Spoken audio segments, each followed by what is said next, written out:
Welcome to the Critical Therapy Antidote podcast.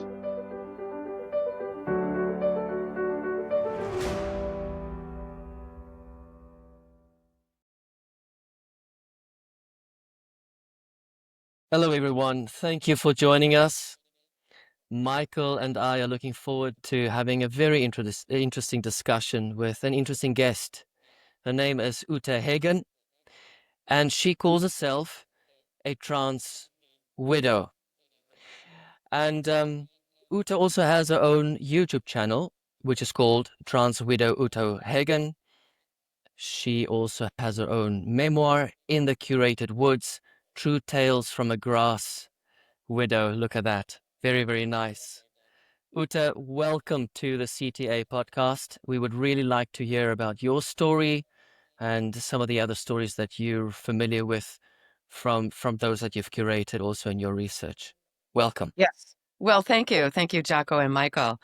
It's an honor to appear with you, and I'm especially happy to know your point of view as clinicians. I think what I experienced in terms of seeing my former husband being immediately affirmed way back in the early 1990s, it's it it was, I found it shocking. I had some exposure to them. So, so I'm now 68 years old. I call my ex-husband Neddy. Both Ute Heggen and Neddy is a pen name, our pen names, pseudonyms, because there are people who will dox us and harass us. Wow. I actually seek to protect my ex-husband, even though I no longer speak to him or have any contact with him. We got married in the late 1970s when I was 21 and he was 23. And we had met when I was 18 and he was 20. I had no clue at all that he had any kind of cross-dressing proclivities. I was just at that time starting to learn that, some of my friends from I was especially interested in various kinds of dance, like Balkan dancing, modern dance. I did ballet training. I eventually did a Bachelor of Fine Arts in dance. Um, and I just, became aware of there are some people who are same-sex attracted. Um, and I did become aware of cross-dressers because of a pianist who played for our ballet classes way back. Oh, yeah. That was Milwaukee. Yeah, in about 1979, 1980. He never took a female name. I sometimes wonder about him, David. I had the sense that he had also a past of some kind of abuse as a child or something like I that. see. He was from rural Wisconsin, but so then I had to quit dancing because of some injuries. I'm an able civilian. I can walk and tromp around and do all my gardening, but I can't jump anymore. So then in the late 80s, I said to Nettie, let's think about starting a family. So our older son was born in 1988 and the next one in 1991. And I was very fortunate to have, healthy pregnancies and, normal vaginal birth and everything, natural, completely without any anesthesia. The first labor was 12 hours, and that is normal. And I remember thinking, what? How can this be normal? Right. But I did it. Everybody thought I would, all the staff, the doctors, and the nurses at the hospital were so proud of me and everything. For And enduring that, for yes, earning your motherhood. yes. Well, I know that sometimes the labor is not going to be nor vaginal, birth without the any anesthesia, but so I'm lucky. Yes. And And, you know, always grateful, although now for 3 years, my grown sons who are in their 30s haven't spoken to me because Okay. of the recent, I date the beginning of alienation to 2015. But I discovered when the younger one was 1 and the older one was 4, I discovered Nettie's 3 large format sketchbooks that he had filled with his very distinctive printing about his cross-dressing Uh, projects. It was like a project. And I discovered this while we were on vacation when he had been acting really strange about his suitcase. And you know, when you have little kids, right, you're a couple with a few little kids, and you've got diapers to pack, and we were going to a family wedding after that. And you know, and he said, well, don't, my suitcase is full and I've closed it, so don't put anything, you know, in there. And I just thought, no, you know, come on. Why? And the thing is also, I was suspicious because he had been on a business trip right before this vacation in San Francisco, and he came back with all of his body hair shaved off. mm, And he was insulting and dismissive of me when I said, "What is this? mhm, What did they do to you in San mhm, Francisco, really?" You know? mhm, So, mhm, um, and it put a lot of fear in my heart, actually, because I thought, well, is he, you know, what has he been doing? Has he been doing some kind of sexual activities with someone else? Has he been Oh, unfaithful? And in the yeah, end, looking yeah. back, I do believe, I don't have any proof, and he never admitted it, but I do believe that he was unfaithful to me and that I'm just lucky I didn't, um, you know, contract any STDs. Oh, yeah. And so I told him, you know, we arrived at my parents' house then that night. And and the wedding, my niece's wedding was like in 2 days. And so I told him, I said, you know, I knew that your suitcase was Pandora's box, so I opened it and and I read it. And the thing is, the what he wrote was so terribly insulting to me. And so, you know, what he was doing was on trips, and then when he was pretending to be at a business meeting or at one of his graduate classes, because he was in business school at New York University, um, he was dressing up. I think he was using the workplace after hours. He worked for an academic organization. Actually, I can say that because there isn't any reference to him. He worked for Modern Language Association.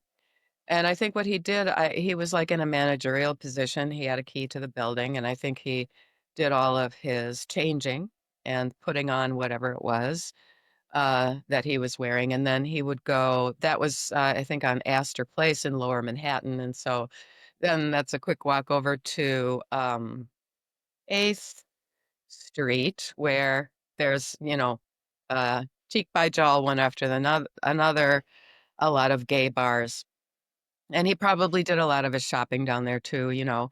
But so there was all of his ruminations written down about whether men were seeing him as a woman, and his desire to be attractive to straight men, which it makes no sense to be going to a gay bar for that. But but his rationale for that was that this setting would be safe for him. Because, of course, if he went to a trucker bar in Queens or something, they would have been rude to him, most likely. I Hmm. don't was necessarily going to get beaten up or anything, but you know, they would have been like, "Look, buddy, you're in the wrong place," right?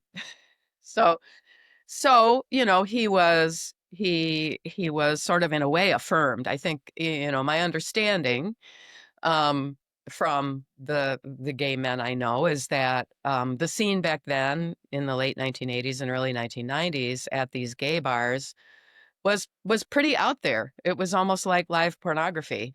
Yeah. You know, men were not being fully dressed, and there was a lot of like leather and all kind of things, and like, you know, like don't try to use. I've been told by women who went out to a gay bar with some friends or something that they Yes. would have to go to the bartender and say, you've got to clear out the ladies' room because now the ladies want to use the ladies' room, and it was being used for sexual activities by the gay guys because it's a gay bar. So why should the women's bathroom be, reserved? Because anyway, so And that's the and Ute, milieu yeah. mhm. Let me ask you real quick. I'm sorry to cut you off, but something occurred to me, and I wanted to make sure that I was clear about it.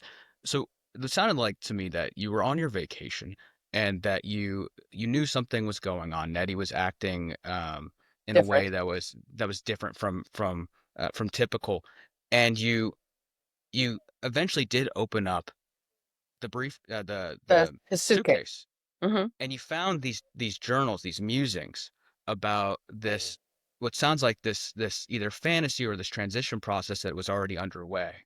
Yes. And you brought it to Nettie's attention, and I think where I got maybe a little bit unclear was the conversation in terms of the context in which she was finding kind of this safety and this ability to live out the identity that he was aspiring to. Was that a context that he told you about, or that Nettie let you in on, or was that in the writing themselves? In the writing.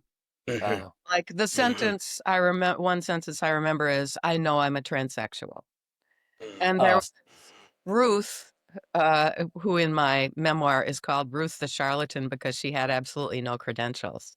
And she took cash only, and she had this cozy studio conveniently located a few blocks from Grand Central Station. The guys like Nettie who lived out in the suburbs could conveniently have their session with her and then head back home.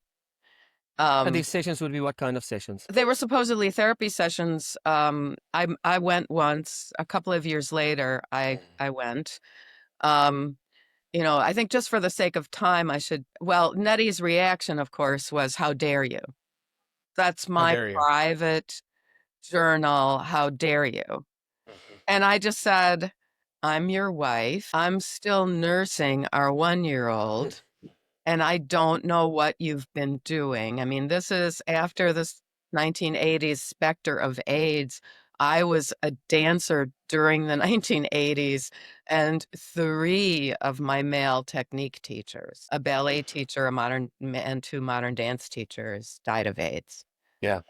And so I think when I put on my, therapist hat or something and analyze Mm. Nettie, I think that he is likely um, either a bisexual or a gay man I was who wondering was about that. really, Mm. really, really paranoid. I mean, and actually probably, I don't know if you would call it paranoid, rightfully worried, afraid that if he, um, opted for a gay lifestyle and came out to me and said, "Look, this is, how it is for me. And so we have to move on from here," something like that. I think it's too scary. Yes. Mhm. And Yes. plus, he was born in the early 1950s. Um, just all the sort of homophobia and all that you would grow up with. I mean, I wasn't even really aware of homophobia when I grew up in Madison, Wisconsin I came of age in the late 1960s. I don't, I mean, But the effects of the so-called sexual revolution actually really also, took shape in the 80s. The mm, 80s was a time when, especially where it comes to comes to art and artistic expression, where you really see the expression of what we call transgressive sexual proclivities or transgressive sexual behaviors, the transvestism, the transsexualism, the homosexuality, and even the BDSM. The more yes, sadomasochistic forms of what we call the old Freudians would call it the perverse sexual practices or the paraphilias. So, and the reason why I'm saying it is because I'm sure you may have picked up that with our other interviews, we really explored the effects of this trans frenzy on families, but more specifically, this trans frenzy as it affected youngsters in our time, the rapid onset gender dysphoria, where the victims of the psychogenic epidemic are actually most of the time are adolescent girls. And the effects on families are just devastating. But there is a secondary part of this, and I don't want to dismiss the effects this frenzy has also had on adolescent boys. But there's also almost a subcategory of this psychogenic epidemic that is not hysterical, because in my understanding, the ROGD, the rapid onset gender dysphoria, is more a hysterical presentation among adolescent girls, but more a perverse or a paraphilic manifestation, because it is erotic, it's transgressive, it seduces because it promises ultimate sexual, unmediated sexual satisfaction. And this is in the form of autogynephilia. So our current climate is very conducive for such psychogenic epidemics to take shape in certain individuals.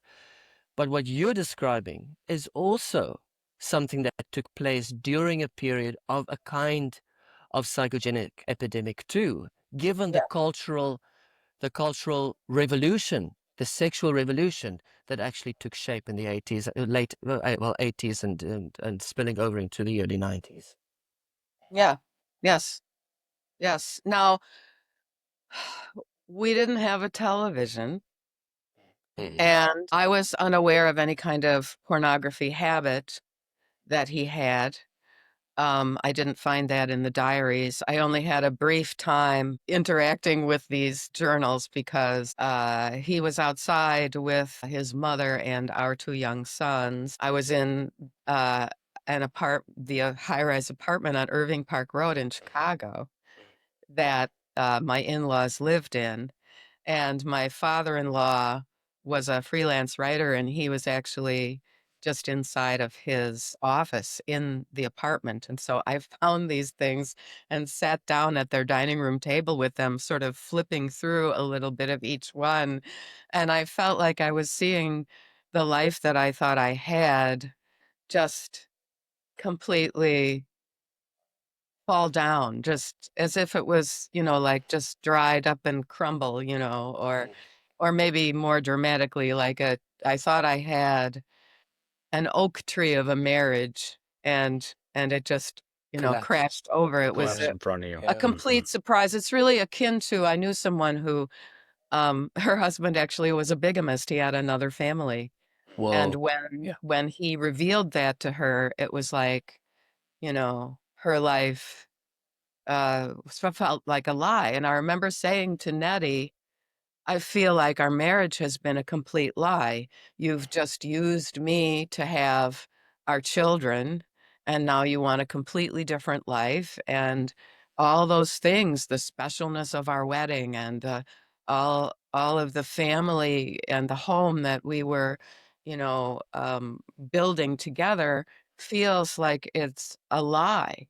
Feels And like it's a lie. he started crying, and he said, well, I didn't feel that way all the time. And so Referring to what exactly? He didn't feel that he way all didn't the time. feel that he really needs to be a woman all the time. And I thought, I remember now years later, I look back on this and I say, maybe you should have said that to Ruth or Dr. Connie, the actual PhD that you went to for the letters. Because then what happened is when we went back, we lived in Brooklyn. When we went back, he was kind of alluding to the suicide narrative.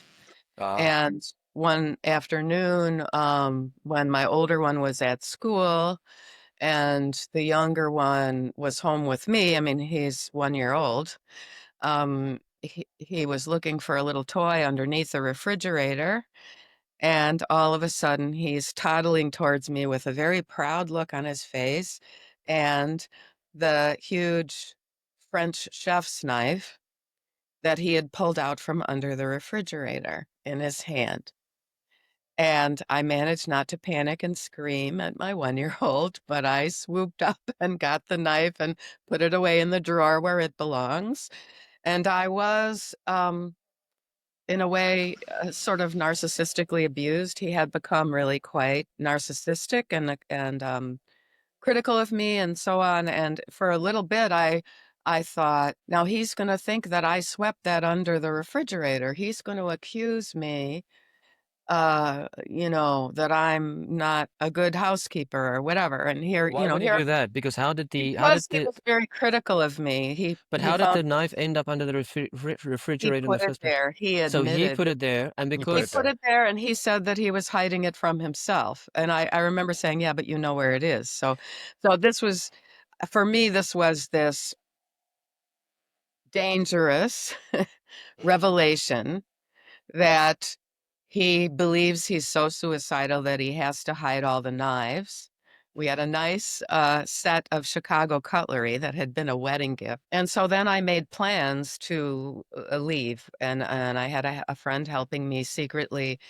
She would drive certain of my children's possessions and my winter clothes and stuff boxed up into her garage. And then later she sent them by UPS to my parents. And then sometime in the second week of October, I just called Nettie from Newark Airport and I said, I have to leave because you say that you are actively suicidal and you can't have little children in the household with a suicidal adult. And I have to go to my parents. I'm not doing anything illegal. I am removing me and the children from what I see as a dangerous situation. And that was on a payphone, like you insert a quarter and and there are the children around, around my legs and he was just, where are you? I'm coming there, and I'd specifically decided to go from Newark. I actually, I didn't even have a credit card, I took cash and I arrived. There's a rather poignant story where I'm getting the suitcases. And I bought them from a survivor of the Holocaust because I lived in a very Jewish neighborhood. I went down to Avenue J and got these suitcases, and my older one was at school, and the 1-year-old, I sort of plunked him up on top of the counter, and I said, I have $50 and I want to buy 3 suitcases. Can you give me the zipper kind that fit one inside the other? I have a cab waiting outside. And I felt like this man knows about fleeing.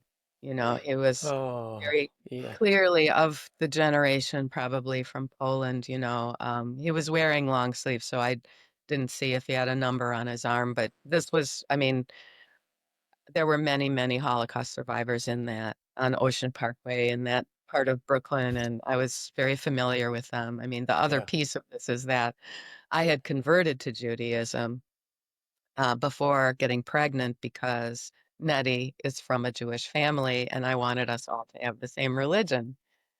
And I'm very happy, being uh, having the Jewish prayers.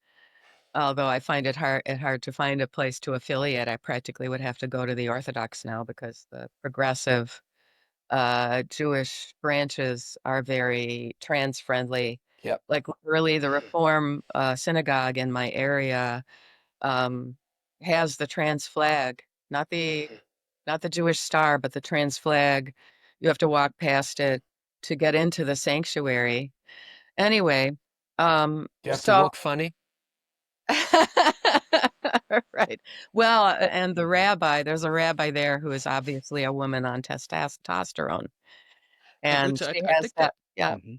Oh, I'm very sorry for cutting you off there, but I think that brings up something that's really significant in the conversation culturally that we've been having along these lines over the last few years. Before hopping on to the discussion, Yako and I was bringing up the fact that the closest approximate cultural analog that I could think about in terms of a cultural dialogue Mm. related to walking into a particular arrangement. Let's say that it's a heterosexual coupling, or appearing to be a heterosexual coupling. And there used to be this I don't know, cultural openness or availability to when one of the partners in one of these couplings maybe came out, let's say they came to a realization about their sexual orientation, that we understood that there were two sides to that story, and that we could talk about both sides of that story with more of a maturity and if maybe I dare say even some grace. And it seems to me that what you described is that you were in this experience long before it hit the cultural zeitgeist. When precisely it actually became part of the cultural conversation is a little bit of a nebulous investigation to try and pin it on a calendar. But slowly over time, the conversation around trans identification became very well known. But the way in which we handled it, I noticed before you said around 2015 there was kind of a shift between you and your boys. Yes. And I would say a lot of the conversations around many of the conversations that we talk about kind of get traced back to maybe 2014, Yes. 2015 as kind of this cultural moment, this Yeah. ballooning moment, and this is no exception. Mm.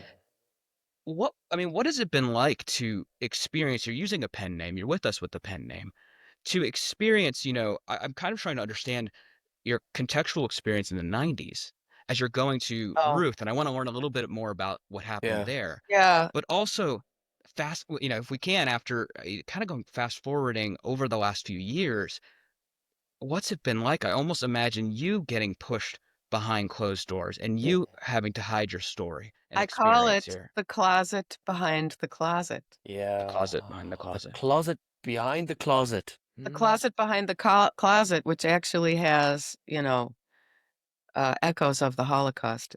But Mm. of course, I don't compare myself to a survivor, of the But you are going Holocaust. through an experience. You are describing Yes. an experience of escape, of Yes. literally being in Yes. a Yes. Jewish community and purchasing bags that were from that time period Yes. and having that sense of fleeing. Oh, And so, yes. He knew. I remember he had an accent. And I probably even knew enough Yiddish at the time because that Wow. was just my context, as people in the apartment building where we lived, all these older people who had grown up speaking Yiddish and stuff. But I remember as I had this suitcase, one inside the other, those kind with the zipper on the top. And it's like a plaid, a navy blue plaid. And, Mm. um, uh, and my son on my hip, and the waiting car service. And as I push open the door to leave, he says, "Good luck." Mm. Oh, Mhm. And Mhm. I wrote about that in the book because I feel like this is, uh, this is my story. I'm a woman and I went Mm. through this, and this is my story. And of course, at the time in the 1990s, with all the whole way it unspooled, I was quite isolated. I Mm. Yeah. knew a couple of other women whose husbands came out as gay, Mhm. and I knew a woman whose husband, had affairs, and so they split up. But see, these things that they do now, this appropriation is so terribly insulting, Mm. But before you just go there, yeah. before you go there, and this is something that I sort of picked up. It's just a sense I got is that you nearly had no framework to go by. That you were very much on your own. That this was such a secret scandal in the family. It was. I get the sense that you did not really want to injure his reputation in any way. So it's almost like, for the sake of protecting him, you had to almost, keep part of the scandal secret, and it left you and the kids so much on your own, struggling alone. Yes. Oh man. Yeah. That's and also we supposedly have cis privilege. So we're not entitled to our trauma. Yes. And that Yeah. and that links on to what you said, Michael, where in the 90s, where this was we have this this phenomenon of spouses coming out as gay, and there is a change. There is an enormous disruption to the family. But we understand this is a sexual orientation, and there is loss involved. There's loss for the homosexual partner. There's loss for the heterosexual partner. There's loss for for the children, and all parties can almost mourn this loss together, and every party's terms of their loss can be acknowledged and appreciated, compared to the current tendency where there is only one victim here, and that Yes. is the trans person. Yes. And Well, you better just swallow your tears because you have privilege. right. And Mm. for example, what man who, realized, I was trying to pretend I wasn't, but I'm actually gay, they're not going to say, he's not going to say to his soon-to-be ex-wife or to his wife, look, we could stay together, you just have to pretend to be a man. And there's some equipment and sex toys that you could use in order to do this, and there's some pornographic material that you could, watch with me and learn how to do this, which is And what, was that part of your experience? Mhm. yes. And it wasn't him who suggested this, but rather Ruth, which is why I call her in my memoir, Ruth the charlatan. Yes. There are many And, such charlatans today. There are even yeah. more of those these days. Okay. Mm-hmm, And mm-hmm. so you have this uncredentialed professional that you're Yeah. working with, and they're making suggestions along the lines of, it sounds like they're making suggestions along the lines of sexual proclivities or, Oh, yes. even sexual kinks, if you will, that you can try and utilize as a strategy to keep marital cohesion here, keep the Yeah. family together. Yeah. And how are they interacting with you? I mean, what was their interaction with you? Well, she was, she triangulated and suggested these new behaviors to me.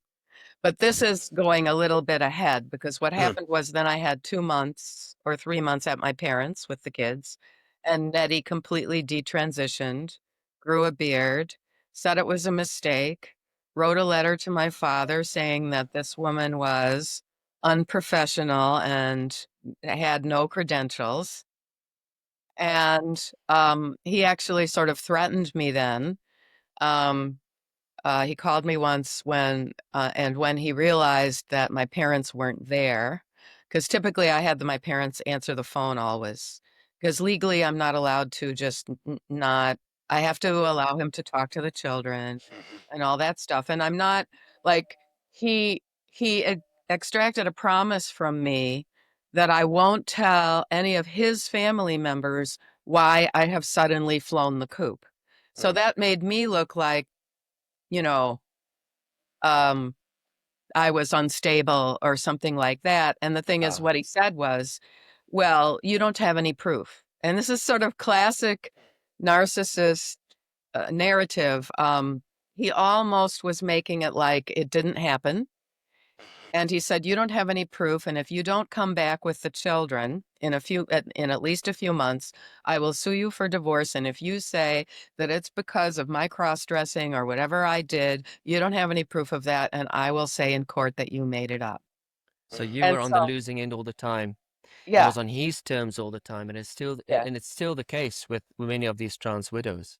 Yes, as a Where matter, I was just going to tell you that, uh, eh, so did he force unwanted sex with you? This is out of 67 of us. This does not happen to me.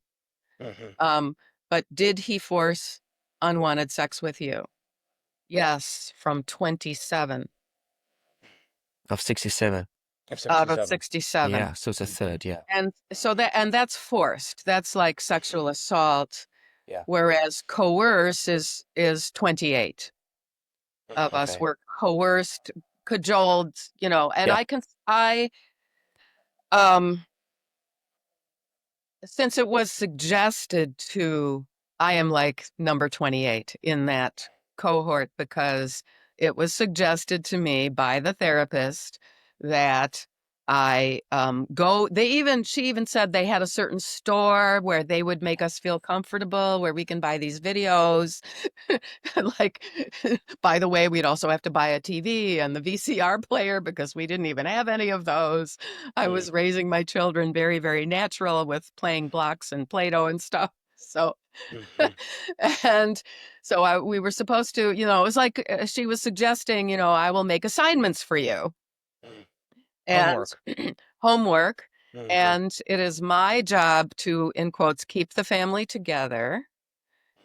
And to get this equipment, like what is known as a strap-on or a dildo, and to often now, I mean, I of course never heard of at that time sissy hypno pornography, but I assume that's what I assume now from at this point in time that that's the type of thing they were suggesting I should watch. Can you And educate us just for Yeah. my own edification and for our viewers as well? Sissy hypnopornography. okay, so I've only recently learned quite a bit more about this because of this detransitioner Shane Cole, who interviewed with Stephanie Wynn. She, Cole. yeah, Okay. he's a young guy Oh, yes. and become kind of a breathing guru, and he got himself out of addiction to sissy hypnoporn. And sissy hypnoporn, he says, is abusive to the viewer. It flashes all kinds of sort of humiliation scenarios and has language in it telling the presumably male viewer that he is not much of a man. He needs to sissify himself and be a girly boy and then subject him, and it's some kind of, I guess, masturbation session, which ends with presumably, orgasm or something like that. But it's supposedly quite addictive. And back then in the 1990s, of course, therapists were not starting to say that pornography induces changes in your brain, and it's really not good. Even, I mean, I think that the therapists are going to have to catch up. I always thought it was insulting, just as a woman. I just thought this is very insulting, and this is not like the natural kind of lovemaking that should And be so in a marriage. there's a sadomasochistic element That's purely and masochistic, yeah. and a Yes. conversion element Yes. as an approximate result, something Right. along the lines of pain and reward Yes. being part of that, if I'm understanding you correctly. Yes. That I guess so. process Look, I've of never seen it. Yeah. I'm only based relating. on the description. Yes. Yes. Yeah. And the only other thing, now this is very interesting that I would remember this, but way back in about 1977 or 1978, I was working in the first French restaurant in Madison, Wisconsin. And one of the waitresses, who was very pretty, very lovely figure. And, I was only 20 years old and she was probably 24 or something. And she had bruises on her wrists and maybe some bruises around her neck or something. And she wasn't wearing clothing that was really hiding this. And I found it shocking. I thought maybe something had happened to her. I approached her at a quiet moment at the end of the shift and I said, "Listen, are you all right? Do you need some place to crash?" I thought she had been attacked. And she looks at me with this, jaded look, like, you innocent you, right? Yeah. And she Almost says, "Oh, you condescending. have no idea what you're missing." Ah, yeah. Oh, And yeah. Of so course. I, So you know, omnipotent, right. And so, but to me, I never wanted to find out what I had been missing. It didn't make course any not, sense to me. Mhm. Yeah. Yeah. So just up until this point, it's interesting a few things that you said. How this became almost his project. Oh, And yes. it is fascinating. It is, look, I'm calling it fascinating from a clinical perspective. It's fascinating Yes. to listen to some of these narratives and to listen to, even when you sit in a clinical setting with someone who is caught up in some of these paraphilias, how how how they are almost caught in a spell. It's a spell-like state they enter into, whether it is Mhm. what they call the master-slave dynamic. It is almost a spell-like state. When and when they and the spell-like state is, in some people, can be relatively stable, where they would engage in a lifestyle over even several years, or episodic, where they almost enter this well, they split because they enter into a role Yeah. in a parallel, in a almost a parallel existence, in a dissociative state, Yes. where all experience is harnessed to induce some form of erotic pleasure, where everything is erotic. Something that Right. would disgust you otherwise would be perverted into something erotic. Something that you would find aversive and revolting, again, perverted into something erotic. Painful, tortuous, perverted into something erotic. Well, I guess it gives. Humiliation, the same Yeah. story. I mean, I think chemically it sets the adrenaline wash through the body. You know, you've got the dopamine Adrenaline, and dopamine, oxytocin maybe, and oxytocin, the absolutely. adrenaline then in your body. And I have a theory, because I know that Nettie was physically beaten rather severely by his father regularly when he was very young. Both he and his younger sister. When I first got to know the family, I noticed that the father was, I think maybe he had high functioning autism or Asperger's or something like that. Smart guy, a technical writer, but had been quite violent at least when the first two of the four children in that family were young. And they both talked about him taking off his belt, and they would take down their pants and he would smack them with his belt. And um, when I first heard about this, I mean, when I first met Nettie, he hated his father. And so the way I see it now with all my training, you know, because I had a lot of um, training in child development, because for my kindergarten career, my, you know, teaching young children and so on, which I did for about 25 years and retired from. I see this project of his as a subconscious desire to go back to the humiliation and the abuse, physical abuse by his father. You always love your parents, and to somehow have a do-over. And so I see this hypnosissy, ritualistic experiences Uh-huh. as some way of the child mind, the unconscious, to go back and have a do-over in which somehow you feel some sense of control. And Aha. To gain com- mastery over it. yeah, And and then that which mm, is complicated by the fact that you've got sexuality in it, that's it. which of course. Beautiful. That's so good. Um, That's so well Thank you. stated. I so appreciate this, Mm, because so many people will say to me, "Oh, she only has a master's degree in you know, early childhood education. She's not qualified. She's this, she's that." You know, yeah. literally, Yeah. like Ray Blanchard and James Cantor have insulted me. So when I've said things, But Uta, what I yeah, hear when I hear somebody describing something in developmental terms, when they're trying to understand, you know, to me it seems like what you're describing was a many years long iterative process of critical junctures, critical moments where the truth was being revealed slowly with these really punctuated events, like when you're on your vacation. yeah. And what I hear you describing in that is almost a question, if I'm not reaching, which is how did we get here? How did this actually happen? To make sense out of Nettie's experience, to make sense out of your own experience. Am I reaching too far there, or is that No, I think that what's happened is then you have to consider the influence of the pharmaceuticals, because even the surgeries are more approachable because of the painkillers. Look at the trajectory of oxycodone. Isn't that early 1990s too? Mm. Mm. So, because of course those surgeries are very, very painful.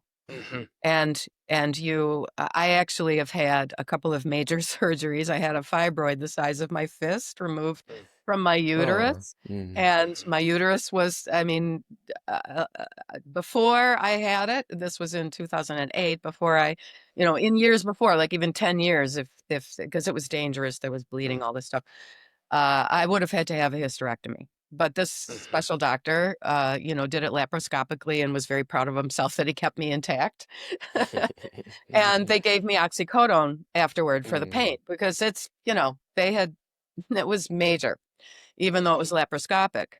And I didn't like it. It made me nauseous. I was not a candidate for becoming addicted to that. Then in 2009, I had a benign bone tumor removed from the top of my head. It was getting to be the size of a half golf ball. Apparently, my body likes to grow little benign things. Okay, at least they're benign. Right? At least they're benign. Well, a doctor once said to me, well, it can't be cancer because it's right next to your brain. You wouldn't even be breathing. So, Okay. but I refused to have a prescription for Oxy after that. And there was, that was very painful. There's this, it's pretty miraculous because that thing could have killed me. It was right above an artery. But, so I have lived through the recovery from pretty serious, painful, big surgeries, right? And so the thing is, the so-called sex change surgeries or sex trait modification surgeries are without question very, very painful. Yeah. Because it's all parts of your body that actually have extra nerve endings. Yes. Yes, Right? precisely.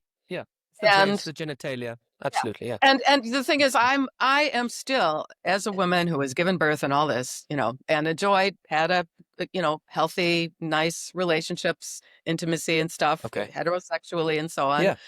And so for the medical profession to be saying that they can manufacture what they call a neovagina, to have the elasticity and the sensitivity, because, all of that area in both sexes, your genitals, heat up and stuff. That's part of the excitement of it. I keep on saying to people if I'm trying to convince them to just don't watch porn, I'm like, yeah, but it doesn't have all of your senses. You can't feel the heat, Of course not. go do it by yourself. Or a pseudophallus from forearm muscles. Oh, I know. Oh my goodness. Forearm. Mm-hmm. That's, first of all, we're already seeing a little wave of deaths from sepsis. Oh, yeah. Not only from sepsis, from the utter failure and then subsequent disappointment. And then, well, what's the right way of saying it these days, of unaliving themselves? Yes, I know, right. All right. Yeah. We don't want YouTube to be too harsh on us now. Right. So then I went back in January of 1993, ostensibly to just return to this normal heterosexual marriage that I had. And the children don't know anything except we had a long visit to grandma and grandpa. It's all this huge, big, traumatic secret, which I'm not even like going to therapy to deal with. I'm just going back and actually, one of my conditions was that, we should see a trauma therapist, because I said to him before I went back, I said, your father was abusive to you. You told me about this. You used to hate him. This is probably what it stems from. And the thing is, at that time, I didn't have all the same training that I now have. I hadn't gone through all my teacher training and stuff. So now I would say it with even, more conviction. But that was my intuitive understanding. I had taken Psych 101, and I had done a little bit of stuff with teaching because I thought I wanted to teach dance and stuff. And of course, then there's the Piaget 4 stages of development, which the idea of wrong body doesn't fit at all with, in the sensory motor stage until age 3. You don't have the cognition or the language to say, Very good. me. Well, well spotted. So- and then pre-operational, still not the Yes. language or anything. This is, if you're saying that at that stage, which is about to age 6, then you're being coached. And then concrete operational, which is still sort of the show me stage. You have to, have the concrete things to prove that gravity exists and all this. And then you're supposed to reach formal operational, which is where you're able to do, algebraic equations and symbolic thinking and all that stuff. Right. Symbolic and abstract thinking. Yeah. 14. And the only flaw, and there's a page on these 4 stages of development at the U.S. National Institutes of Health website. And so we still believe in this. Hello, Rachel And so Levine. you ended up getting I this still believe in training in this. Piaget. And you ended up getting this training in this lens at the time, though. It sounds like you had this suspicion based on what you knew about Nettie's story already. Yeah. And it actually made me wonder when you came across the knife, let's say when your son came across the knife, had you had any indication prior to that experience that Nettie was experiencing any psychological distress? He's saying he's hiding the knife for his own safety, if I'm understanding you correctly. Yeah. Had there been any indication, any sign that there was something going on? I felt that he was moody, that he was irritable. A lot of us look back and we see that our husbands had been critical of our wardrobe and our appearance. And, Nettie was like unkind to me in the aftermath of my pregnancies, criticizing me for not losing the pregnancy weight soon enough. And I mean, I just think, now I look back at it with 2020 and I say, okay, that was jealousy. Because there's a pattern of that also, that when a woman is at her most dependent, pregnant or just postpartum or with little kids, that's when he decides he's going to explore this path. And so I went through what I call my 2.5 years of purgatory when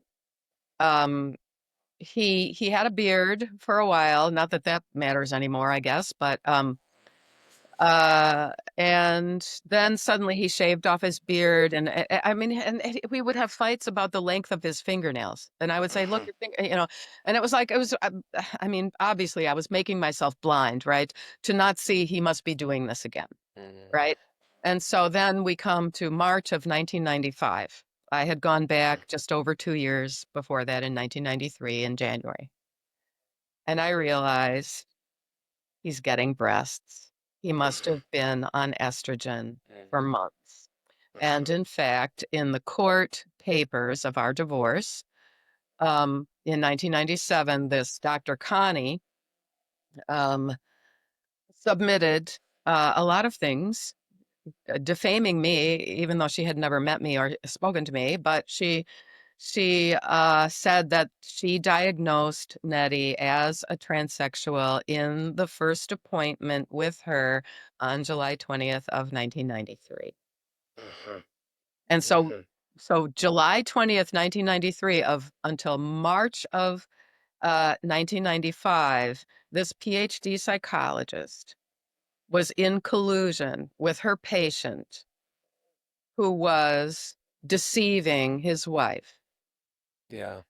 And me being the at-home mother. So this is where I feel she, betrays all women, is that, if I had realized, okay, this is where we're headed now, I would have focused a little bit more on developing my career, my credentials to get back into the world of work.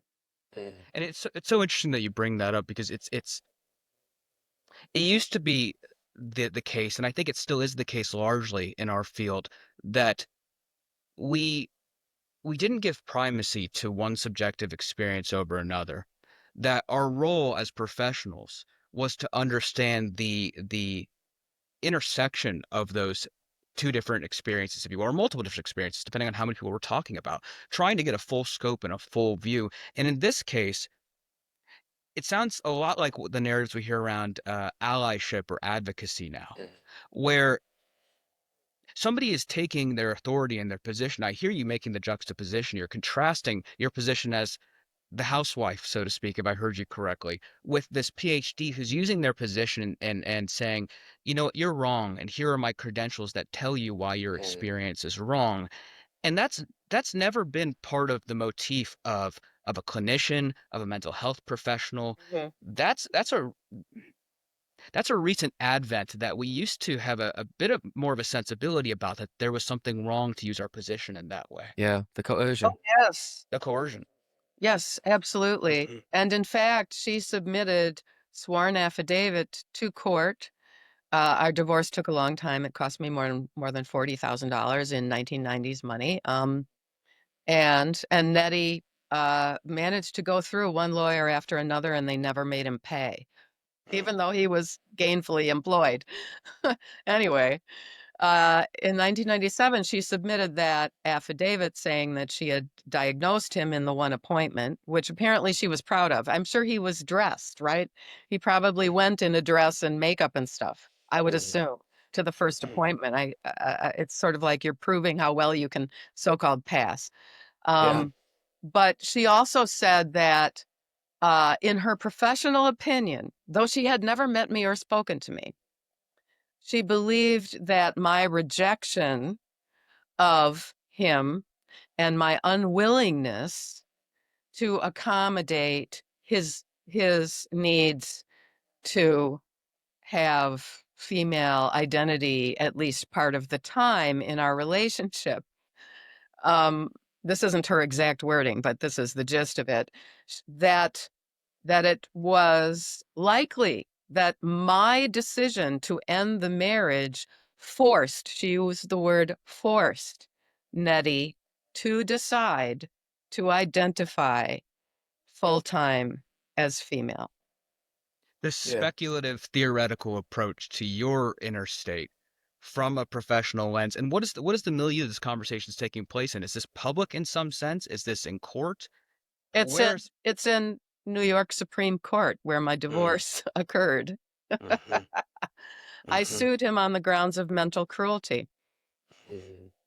And because I feel that that's mental cruelty to lie to your wife and take estrogen until, you know, it shows. And to And coerce her into practicing certain sexual yeah, practices that are right, right, against their her values. Yeah. right. And then I figured out later that actually this Dr. Connie was running a whole enterprise where individuals like Ruth, who had no credentials at all, are working supposedly under her supervision. And because she made a claim that she was seeing Nettie in each weekly session in our divorce papers, and he said, "Oh no, I can't afford Dr. Connie. I'm going to Ruth, you know, for the weekly sessions." And I didn't catch that at the time. There was a lot that I was going through, but 3 years ago, I looked at these papers again, and I made a complaint about Dr. Connie, and she's now decertified. Okay. Okay. So I don't know if she might have been doing insurance fraud also with that, but Okay. yeah. So according to Ray Blanchard, autogynephilia can either be androphilic or non-androphilic, homosexual or non-homosexual. In the case of your husband, it was bisexual. It was possibly both, right? Yeah, maybe. He's married to a woman now. Okay. So it's possibly the non-androphilic. It is heterosexual, or predominantly heterosexual, according to the Yeah. Kinsey scale. Yeah. And then there But are in 1996, he went and had all the surgeries. okay. 96. And then And he hadn't done the whole Blanchard 2 years and da-da-da-da-da. He hadn't told the children. It was like all of a sudden he had this appointment to go to Stanford for 5 weeks. And I knew I was in trouble because then he demanded that I had 5 weeks with the kids solid. So after he comes back And he's like, I had to look up what all this means medically. Not that I wanted to know, but with all this dilation and all this stuff, I was like, no, you cannot have the children for more than a couple of days at a time. They were 5 and 8 at the time, right? It was, active boys, right? I was like, no, you're not gonna have the kids for 5 solid weeks. And also that's not right for them, because I was the at-home mother, right? So it's very difficult. There are a few trans widows who were the wage earner, and the man was being the caregiver with the children. And that's a very, very bad divorce as far as the custody goes. I'm curious to hear, maybe just before we go over to that, again, just for educational purposes, there are, according to Blanchard, there are 4 typologies of autogynephilia, right? There's the transvestic, so there's sexual arousal at dressing like a woman. There's behavioral, sexual arousal or excitement at behaving like a woman. Physiologic, that's the processes, menstruation, childbearing, pregnancy, things like those. And then anatomic, the body parts. So just from what you've described to me, he got the kick, the sexual arousal out of transvestic, in other words, dressing like a woman, behaving like a woman, and having the anatomy, breasts and vagina of a woman. Sounds like? I don't call them that, but to me, it's all completely ersatz. It's not, the word like there is important, like a woman. Of course. No, we know. We know. This is absolutely, no, this is absolutely just mirror imaging. They want to, it is to take on. Right. And they can't move like a woman. I have this whole thing about this. Nobody passes because men do not have the joint flexibility and the shoulder to hip ratio that women have. And I know because I'm a former dancer, and I know, and I've been very active. I've had various injuries from all the heavy work outside that I've done. And women have specifically certain shoulder injuries or knee injuries, stuff like that, as we age, that are exactly because we are women. And, so I have a certain amount of righteous indignation about that, because I feel like, no, we shouldn't be studying you. We should be studying women and our problems. Right. And going along the lines of the biological imperatives of this, just kind of stepping back to your comments earlier about, you notice this kind of uptick in your relationships in terms of jealousy. And there's a number of ways you can talk about jealousy, but jealousy could be described as an identification with that which one longs for and does not have. Maybe we could give a rough definition, something along those lines, unless you think there's a better way to describe it. Even envy. Even envy, perhaps. Yes. I call it pregnancy envy. Yeah. Oh, yeah. Pregnancy envy. Yeah. And so you're experiencing this in your relationship. And I know we're doing this retrospectively, so of course we've gotten a couple more pairs of glasses over the years that we can look through. But at the time, if you can recall, those instances that we now see as jealousy, were you experiencing them as jealousy at the time, given that you weren't necessarily yet aware of what was going on for Nettie? Or what were those, like, when Nettie's making comments about not losing pregnancy weight fast enough, how are you experiencing that as a wife and as a woman? Well, I was insulted. That's the envy part. Yes. And I thought, oh, he's feeling all this pressure because now we have 2 little kids and we're living on his income. I had a couple of little part-time jobs. I even did production knitting for a while, sold things. But I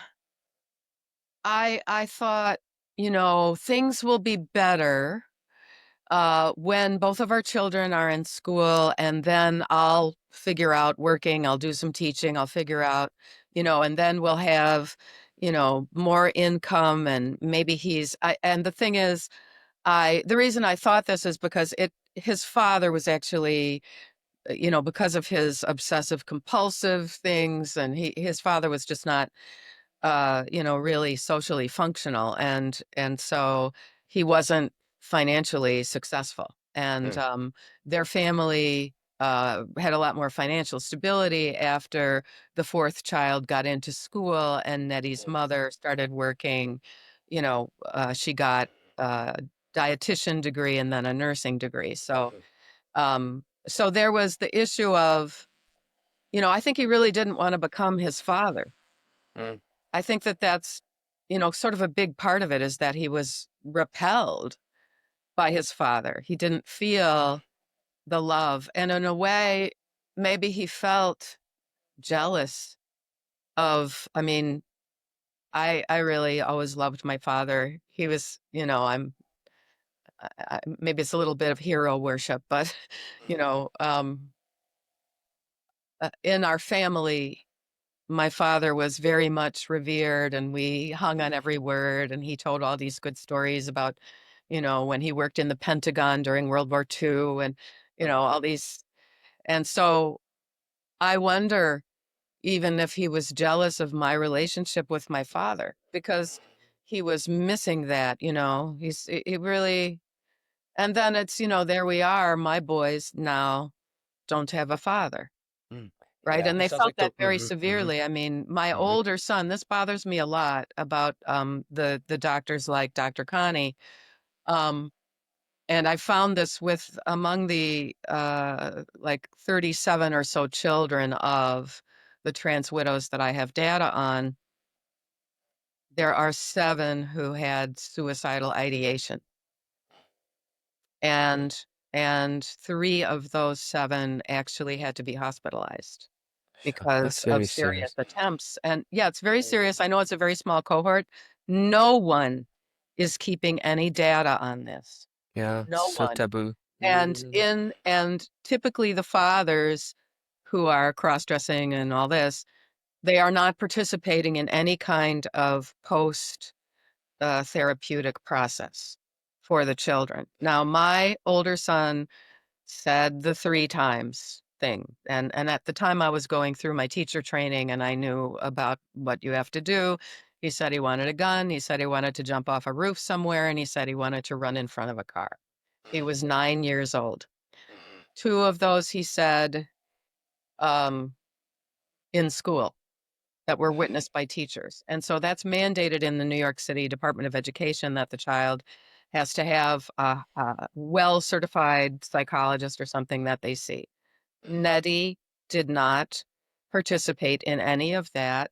And I feel that actually, technically, that psychologist should not have signed off for the school, because Mm. I think both parents should have to participate. But that's the thing that everybody does. They all tiptoe around this narcissist. Yeah. And Mm. that is what affirmative practice is. Affirmative practice is, I don't call it affirmative therapy, as you've noticed. Yeah. I don't call it affirmative treatment or care, because it's not therapeutic. There's no treatment involved. It's not Yeah. caring. It's collusive. Right. And there is Right. no approach that we ever, as clinicians, at least in my view, Yako, I wonder what you think about this, approach it in such a collapsed form as to say we have Precisely. certainty in terms of Yeah. someone's presentation. There used to be a time where we would make, and we still do, but not necessarily in an official capacity, a huge amount of variation in something as commonplace as depression. The amounts of underlying factors that can lead to a depressive episode, or even a chronic depression, is so Mm. complex. We never collapse the function there, if you will. We Mm. never collapse our attention and say somebody has depression and therefore we stop the conversation. And Yeah. so, on the one hand, I understand the reticence to pathologize somebody who's presenting, particularly in today's milieu, in a culture that has become so divisive and rhetorically reflexive, almost as vitriolic response to Mm. questioning somebody's identity. But from a professional standpoint, that has never been part of my experience and my training to well, I won't say it was never part of my experience. There's been a cultural pressure over the last few years, but I've never had the sense that I was supposed to just say, okay, my client just came in the room. They told me what their diagnosis or what their presentation is. We're done with that conversation. And yet something like that seems to have taken place, both with Ruth, in this case, who was not certified, but also in terms of the PhD you're describing. I'm not hearing much curiosity. I'm not hearing much of, there was no interaction with you from your account. There's no guardrails here that are actually guiding best It's practices. transactionalism. Right. We suspend all the rules to Yes. accommodate this small Yes. cohort. Oz Hakim has said that too, that it's off on its own. And that's what other psychologists have told me. They're kind of off on their own. As soon as somebody comes in with this, then you refer them to somebody else, and they're supposedly a specialist. And needless to say that you can like literally take a correspondence course and suddenly become a gender therapist. Yeah. I've And seen there's ads for it. and I there's no call it coherent politicization, though. This is why I think that I have a certain window, just who I am, because I am a former dancer. And I think that maybe that's one thing that in the original beginning of the relationship, I think Nettie was very much attracted to me because especially when you're a dancer and you're, in the studio 5 or 6 days a week, 6 hours a day, your body is your instrument. The mind-body connection is very strong because there is you're an elegance to it. There it's yeah, I get that. right. And it's just this very, very strong connection because unless you're doing improv, what you're going to do next, and you've spent all this cognitive effort on, moving exactly precisely according to the beat, according to, whatever the gesture is, all of the tones and The tonalities. effects. Yeah, Yes, absolutely. And I see it as number one, there's a child psychologist in New York City who has bravely labeled it identity-based obsessive compulsive disorder. There is most certainly Yeah. compulsiveness involved. And I think, I think that also this, the participation in the pornography, which there's got to be some part of it that is also repellent. Even to the most captured, because it seems like it's violent and it's insulting and bullying. That's what Shane Cole said. But I think it's this, how, if you're dealing with someone, and the thing is, I have taught children who were very abused. There was a 3-year period when I was connected with one of the top PhD psychologists in New York City who would place these kids who were rescued from terrible abuse in our classrooms.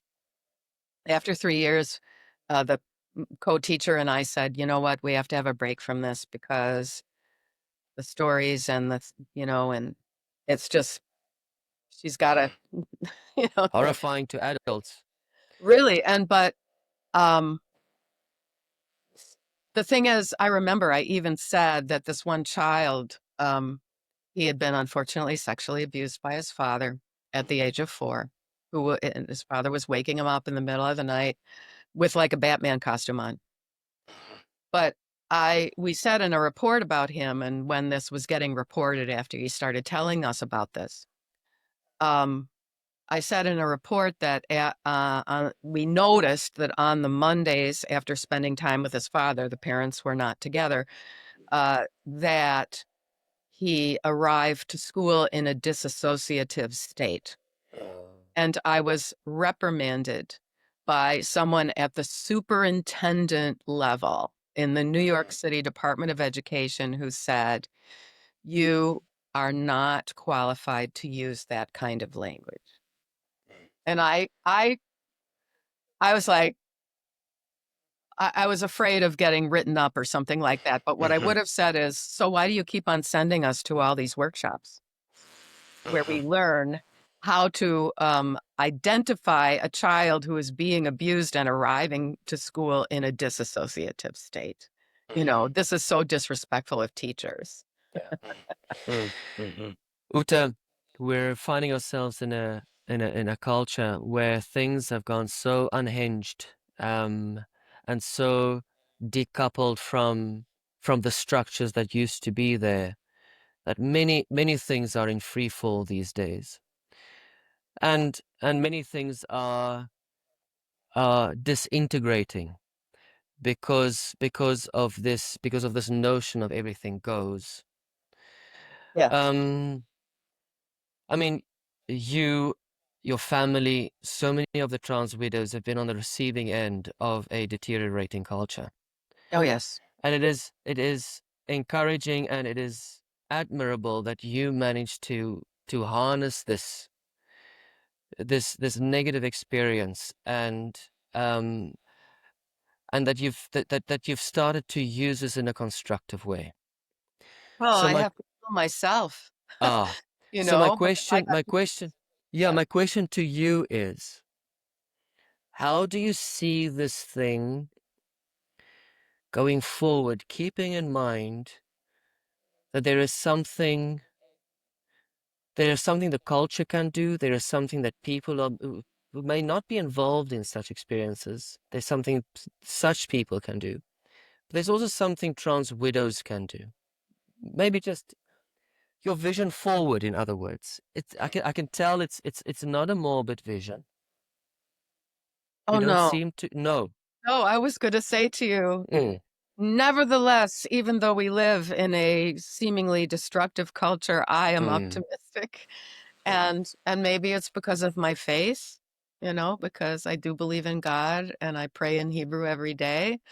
Um, and uh, I mean, I'm certainly not a fundamentalist or anything like that, but and I don't believe in like God's punishment or anything like that. Although Nettie did it at one point, use those kind of words. And I remember saying to him, "How dare you? I don't believe in that kind of God." And I converted to Judaism, so that our children would be all the same religion. This is what the Protestant that I was raised with just sort of didn't take with me.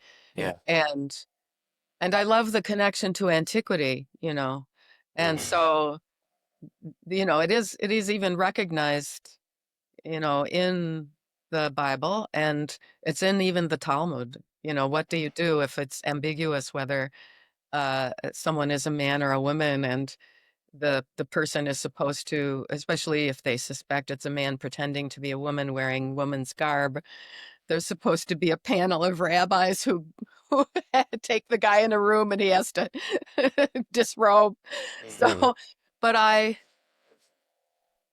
believe in our human connection to the earth. I believe in Mother Earth, I believe in the world of plants, and I had this painting of myself made. This is from when I was 18 or 19. And you can see now people think I dye my hair blonde, but this is really white hair. That was my color. And then this is me with my older son right after he was born. And there was a time after 2015 when it was hard for me to have the pictures of the children around, because all of a sudden it had to do with the J.K. Rowling online saying words I really strongly believe, like don't call me a cervix haver or a menstruator Of or course something not. like that. No. And so I started kind of talking like that, thinking that my children were still with at least some threads of how they felt. They were very indignant. My older son made up stories. Like people would say, "Well, who's that bringing you to school?" And that was, Nettie dressed as a woman. And they would say, "Is that your mother?" And my older son would say, "That is not my mother. And that's not my father. That's another relative. My father is a selfish businessman who travels the world, who never even comes to see us." He made this whole other story, which I regard as kind of a healthy fantasy. Poor child. Yeah. And now he's cut himself off from me. I still feel poor child about him. He's going to be 37. But I mean, it's also political. You know, it's uh my children have been indoctrinated. I had no idea. I was the one who made sure that they got through college without any debt, and I feel kind of angry with some of those departments of the school they went to, because I think that they were indoctrinated politically about this. See, I have this theory that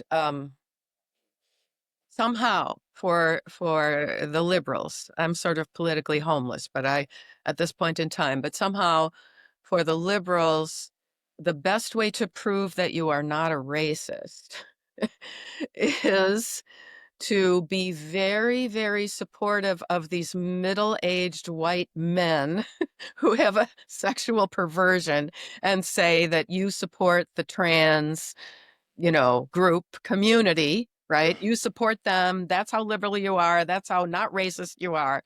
And it's like, actually, no. You know what's interesting? You said you came from South Africa in 1981.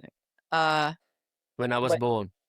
Oh, gosh. So Nettie and I were just finished with our undergraduate degrees. He got this job being a research assistant. We spent a year in the Chicago area before traveling on for some further graduate thing of his.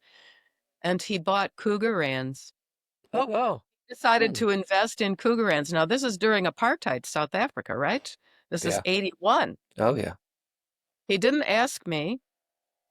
And when he says, "Oh, look what I did. This is like our first investment," I said, Good investment, I have to "It say. might be. I don't know if he still has them." Oh. I was mad at him. I was like, I don't want to have this. I Okay. don't I want something. might need some backstory here in a second, but I want to go back to something real quick if you don't mind, Okay. because I'm realizing kind of where we are in our conversation.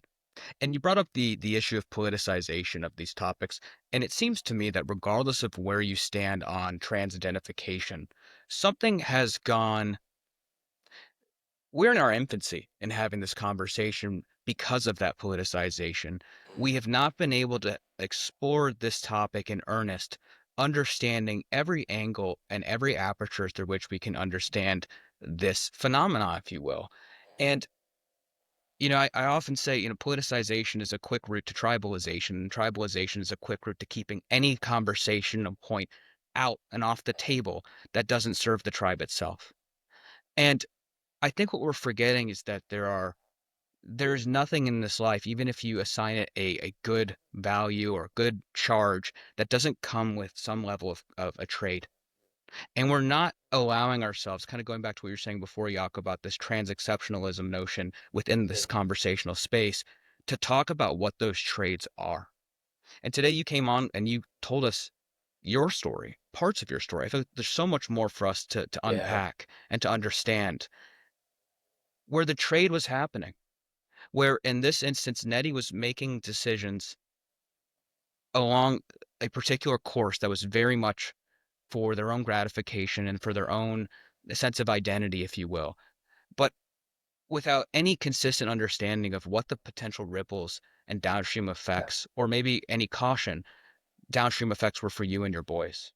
Well, he And told me that he chose to go to Ruth, who had some connection to Dr. Connie, because they were the specialists in molding the wives to, in quotes, keep the family together. So that way they are not home wreckers.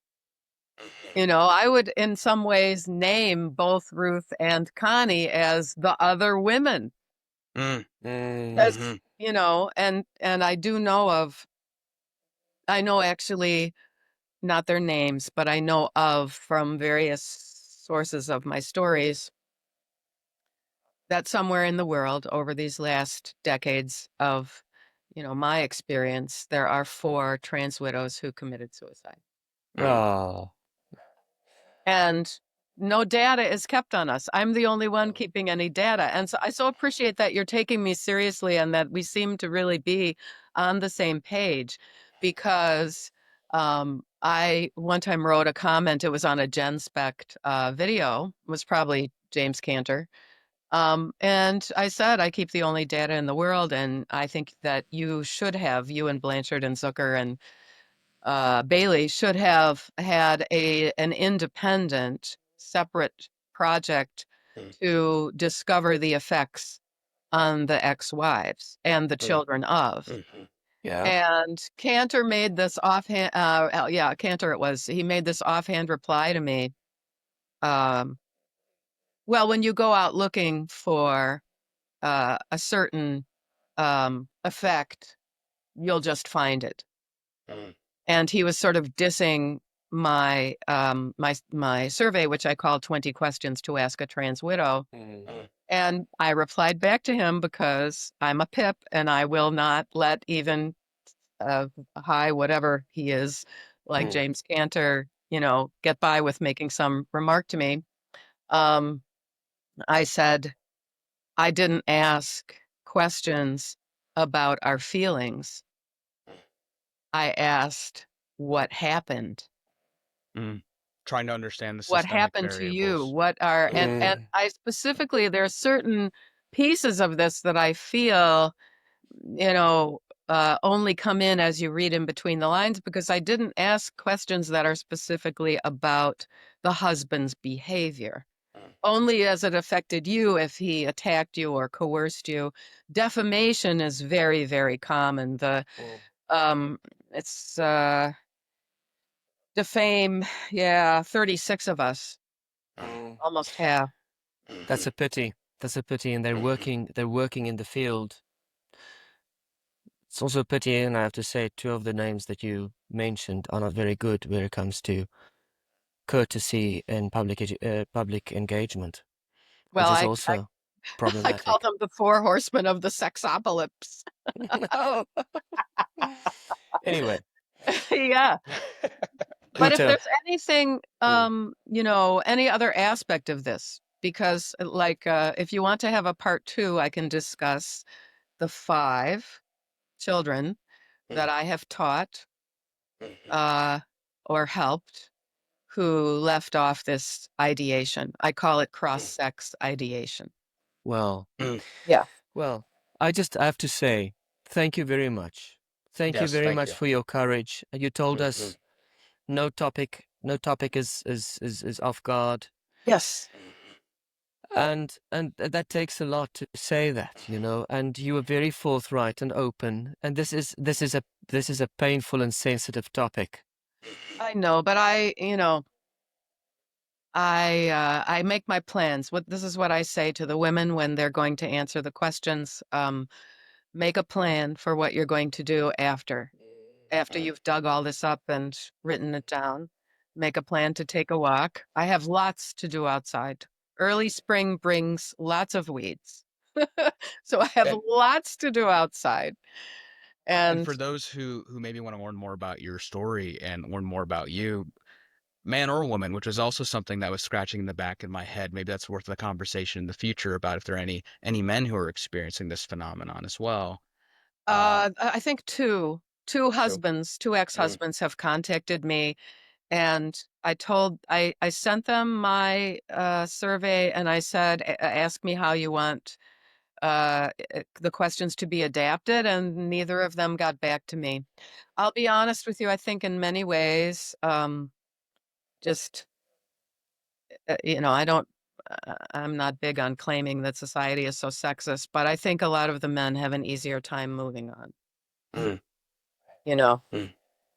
Trans widow Ute Heggen, Yes.